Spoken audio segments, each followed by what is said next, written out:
Okay, this week is Parsha's Bo, and one of the important aspects of this week's Parsha is the Korban Pesach. And there's a very well-known Sefer Chinuch which points out there are so many small little minutia of halachos described in the Korban Pesach.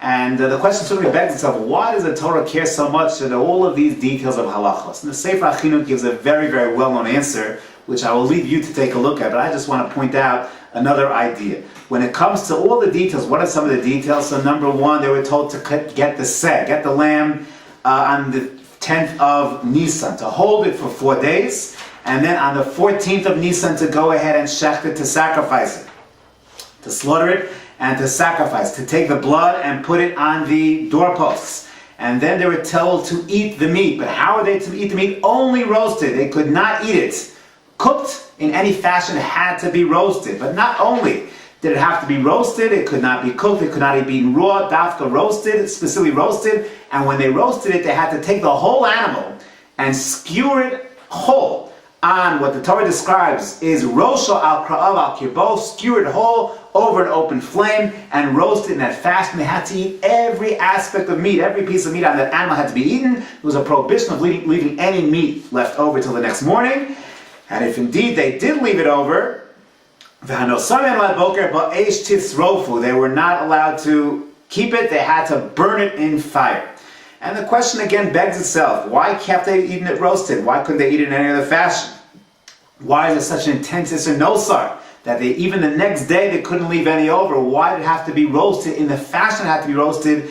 And why is it that nosar specifically has to be burnt, not through any other means? A lot of other halachos as well need to be understood in the context of the Korban Pesach. So perhaps one idea that I just want to express, which I think is very, very profound, is that perhaps Hashem was giving Bnei Yisrael a very, very crucial idea, crucial message when it comes to this Korban Pesach. You have to understand the context of here. Bnei Yisrael had been slaves in Mitzrayim for 210 years. That's 7 generations of slavery. Every single Jew, his father, grandfather, great-grandfather, 7 generations back, that's all they knew was slavery. Hashem wanted to take them as his people, wanted to take them out of Egypt, give them the Torah. To get them ready for that, they had to somehow break out of their slave mentality. They had to somehow break out.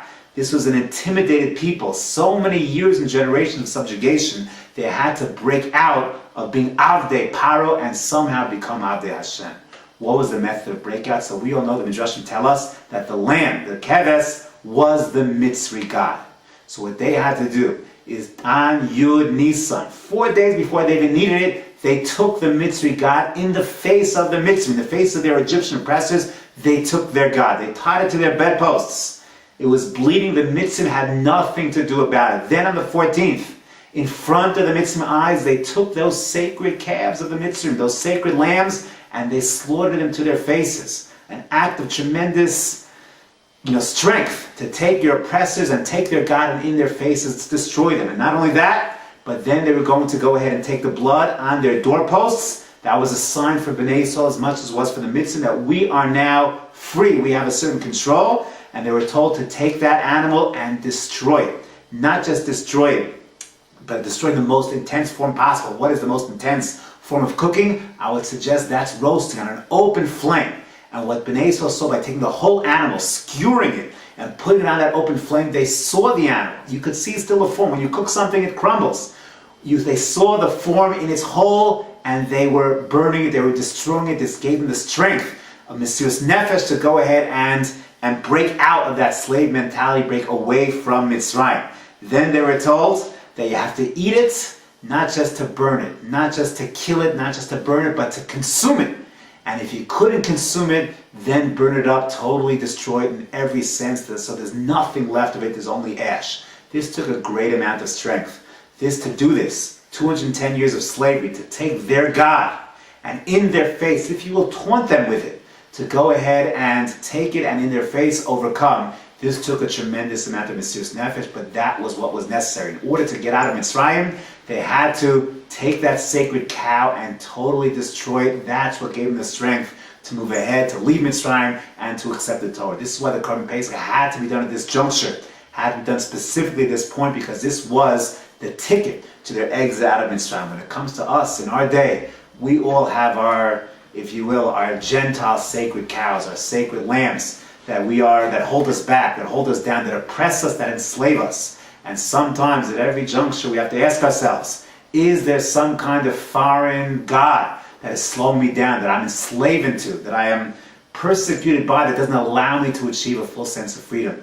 I know some people are addicted to television, or addicted to sports, or addicted to very different things. A person has to ask himself, look himself in the mirror and ask himself, am I enslaved to this foreign God? And if I am, then I have to take that same step of Mesiras Nefesh, the same step of strength, and to go ahead and be able to slaughter that God in order to go ahead and move further, to leave my own personal situation of galus, and perhaps be zocha, be privileged to have that Kabbalas HaTorah that Bnei Israel will have shortly in the Midbar.